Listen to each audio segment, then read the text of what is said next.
Eto mga kapakners, may bago na naman. May bago na namang recipe. Strawberry. Ay, strawberry. Tingnan natin kung anong style ng gagawin niya sa strawberry. Oh, ganda naman ng kanyang panghiwa na yun. Ito ilagay niya ng gulaman. Oh. Parang gagawa yata siya ng napakasarap na gulaman uli. Mabahanay-hanay na ah.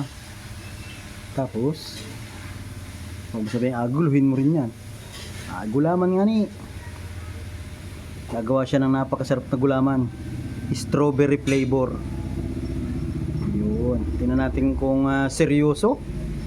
Kung masarap or kung may kahalong kalukuhan. Seryoso. Wala pa. Seryoso pa. Seryoso pa.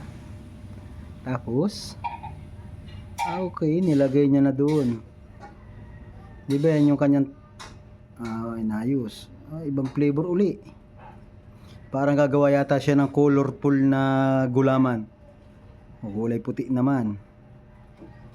Ay, napatigas niya muna yung naunang batch. Tapos i-blender niya yung strawberry. Nakatikim ako ng ganyan. Maasim-asim. Hindi siya yung totally matamis na maasim-asim yan. Tapos, ano ba namang ingay aso ngayon? Ingay ang aso. Ayan mga kapakners, ang panibagong huli.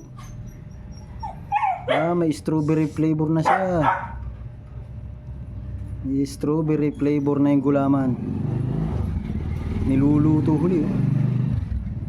Parang maasim-asim yan. Pag talagang dapat ilagyan ng asukal yan. Ganda ng kanyang lutuan. Okay, daming layer ng gulaman, oh. Another na naman.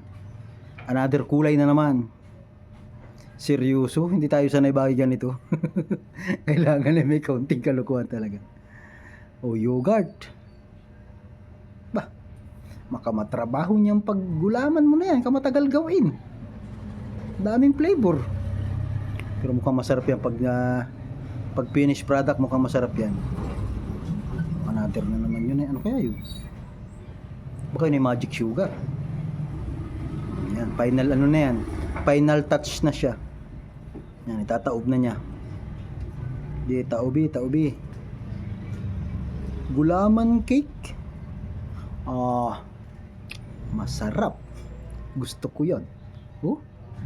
Masarap, seryoso ngayon, seryoso. Pinakitaan tayo ng seryosong video ngayon. Walang kalukuhan. Walang mekos-mekos. May mga video ka rin naman palang seryoso.